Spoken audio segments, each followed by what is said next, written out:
ഭുവനേശ്വറിലെ കാഴ്ചകൾ കാണാൻ വേണ്ടി ഇറങ്ങിയതാണിപ്പോൾ. ആദ്യം ഉദയഗിരി കാന്തഗിരി കേവ്സ് ഒന്ന് കാണണം.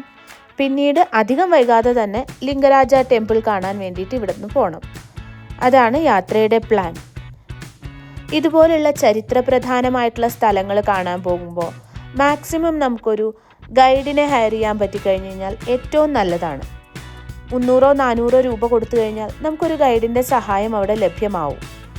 അങ്ങനെ ഞങ്ങൾ ഗൈഡിൻ്റെ സഹായത്തോടു കൂടി ഈ ഉദയഗിരി കേവ്സിലേക്ക് എത്തി. ഇതിനി വല്ല ഗുണ കേവ്സ് പോലത്തെ കേവാണോ, ഇതിൽ നമ്മളെങ്ങാനും വീണു പോകുമോ എന്നുള്ളൊരു സംശയമാണ് അവനുണ്ടായത്. ഇത് അത്തരത്തിലുള്ളൊരു കേവ് അല്ല എന്നും ഇത് വളരെ സേഫ് ആണെന്നും അവനെ പറഞ്ഞു ബോധ്യപ്പെടുത്തി. ഇത് ഏകദേശം BC 2-ാം നൂറ്റാണ്ടിൽ നിർമ്മിച്ചതാണെന്നാണ് പറയപ്പെടുന്നത്. ജൈന സന്യാസികൾ താമസിച്ചിരുന്ന ഒരു സ്ഥലമായിരുന്നു ഇവിടെ. ഇവിടെ മൊത്തത്തിൽ 18 ഗുഹകളുണ്ട്. ഈ ഓരോ ഗുഹകൾക്കും ഓരോ പ്രത്യേകതകളുമുണ്ട്. അതിന് സ്വന്തമായിട്ടുള്ള കഥയും ശില്പങ്ങളും ഒക്കെ ഉണ്ടെന്നാണ് പറയുന്നത്. ഈ കാണുന്നതാണത്രേ റാണി ഗുഹ. ഉദയഗിരിയിലെ ഏറ്റവും പ്രശസ്തമായ ഗുഹകളിൽ ഒന്നാണ്. ഇത് 2 നിലകളിലായിട്ടാണ് നിർമ്മിച്ചിരിക്കുന്നത്. അന്നത്തെ രാജകുടുംബ ജീവിതവും സംസ്കാരവും ഒക്കെ നമുക്കിവിടെ കാണാൻ സാധിക്കും. നമ്മൾ അജന്ത എലോറ കേവ്സിനെ പറ്റിയിട്ടൊക്കെ കേട്ടിട്ടില്ലേ?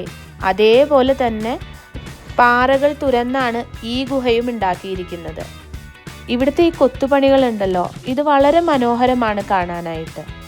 ഓരോന്നും അന്നത്തെ കാലത്തെ ജീവിതത്തിനെയും രാജകുടുംബത്തെ കഥകളെയും പലതിനെയും പ്രതിപാദിക്കുന്നുണ്ട്. ഇവിടെ ഒരു രഹസ്യ അറയുണ്ട്. ഇതാണത്. കലിംഗ യുദ്ധത്തിനിടയിൽ പല രാജാക്കന്മാരും ഒളിച്ചിരിക്കാൻ വന്ന സ്ഥലമാണിതെന്നാണ് നമ്മുടെ ഗൈഡ് നമ്മളോട് പറഞ്ഞു തന്നിരുന്നത്. ഈ ഗൈഡുകളെ നമ്മൾ ഹയർ ചെയ്യുമ്പോൾ ഉണ്ടല്ലോ, അവർ പറയുന്ന പല കാര്യത്തിലും നമുക്ക് കുറച്ചൊരു വിശ്വാസ്യത കുറവ് തോന്നാറുണ്ട്. പിന്നെ പലർക്കും അവർക്കറിയാവുന്ന കാര്യങ്ങൾ ഒരൊറ്റ സ്ട്രെച്ചിൽ നമുക്ക് പറഞ്ഞു തരുന്നത് തന്നെയാണ് താല്പര്യം. നമ്മൾ എന്തെങ്കിലും സംശയം ചോദിച്ചു കഴിഞ്ഞാൽ അവരുടെ ആ ഒരു ഫ്ലോ അങ്ങോട്ട് പോയ പോലെയാണ് അവർ പറയുക. പിന്നെ നമുക്ക് ചെറിയൊരു ട്രെക്കിംഗ് അനുഭവം കൂടി ഇവിടെ നിന്ന് കിട്ടി. അത് വളരെയധികം നന്നായി. കുട്ടികളും ഞങ്ങളുമെല്ലാം അത് വളരെയധികം എൻജോയ് ചെയ്തു. ആദ്യം പേടിച്ച് നിന്നിരുന്ന ധ്യാനാണ് ഈ ട്രക്കിംഗ് ഏറ്റവും കൂടുതൽ എൻജോയ് ചെയ്തത്. ഈ ഒഡീഷ യാത്രയിൽ ഏറ്റവും അധികം അവൻ എൻജോയ് ചെയ്തത് ഇതാണത്രേ. പിന്നെ നമ്മൾ ഈ ദീർഘയാത്ര പോകുമ്പോൾ 10-12 മണിക്കൂറാണ് ഓരോ ദിവസവും കാറിൻ്റെ ഉള്ളിലിരിക്കുന്നത്. അങ്ങനെയുള്ളപ്പോൾ ഇത്തിരി നേരം ഒരു നടത്തവും ചെറിയ രീതിയിലുള്ള ഈ ട്രെക്കിങ്ങും ഒക്കെ ആരോഗ്യത്തിനും വളരെ നല്ലതാണ്. ഇവിടെ ഈ കാണുന്ന ആനയുടെ കൊമ്പുണ്ടല്ലോ, നമ്മളെപ്പോലെ കാണാൻ വന്ന ആരോ മനഃപൂർവ്വം ഒടിച്ചു കളഞ്ഞതാണ്. അതുകൊണ്ട് തന്നെ ഈ ഭാഗത്തേക്കൊന്നും ഇപ്പോൾ നമുക്ക് കടക്കാൻ പറ്റില്ല.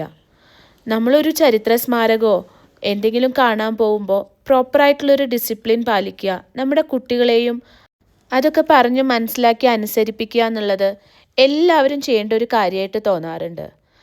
പല ചരിത്ര സ്മാരകങ്ങളും നമ്മുടെ ആളുകൾ ട്രീറ്റ് ചെയ്യുന്ന രീതി കാണുമ്പോൾ വളരെയധികം വിഷമം തോന്നാറുണ്ട്. പ്ലാസ്റ്റിക് വേസ്റ്റുകളും മറ്റ് മാലിന്യങ്ങളും വലിച്ചെറിഞ്ഞ് തോന്നിയ പോലെ എല്ലാ സ്ഥലത്തും കയറി സെൽഫിയും എടുത്ത് അവിടുത്തെ സെക്യൂരിറ്റി ഉദ്യോഗസ്ഥർ തരുന്ന ഒരു നിബന്ധനകളും അനുസരിക്കാതെ വളരെ മോശമായ രീതിയിൽ പബ്ലിക് പെരുമാറുന്നത് നമ്മൾ പല വിധത്തിൽ കണ്ടിട്ടുണ്ട്. ഈ കാണുന്ന ചെറിയ ഗുഹയിലാണത്രേ ജൈന സന്യാസിമാർ ധ്യാനത്തിലിരിക്കാറുള്ളത്. ഈ ഉദയഗിരി കേവ്സിൻ്റെ ഏറ്റവും മുകളിൽ നിന്ന് നോക്കിക്കഴിയുമ്പോൾ ഭുവനേശ്വർ സിറ്റിയുടെ ഒരു കംപ്ലീറ്റ് വ്യൂ നമുക്ക് ഇവിടെ നിന്ന് കിട്ടും.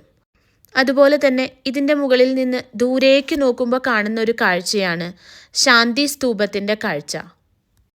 കലിംഗ യുദ്ധത്തിന് ശേഷം രാജാവ് സർവ്വതും ഉപേക്ഷിച്ച് ബുദ്ധമതം സ്വീകരിക്കുകയുണ്ടായിരുന്നല്ലോ.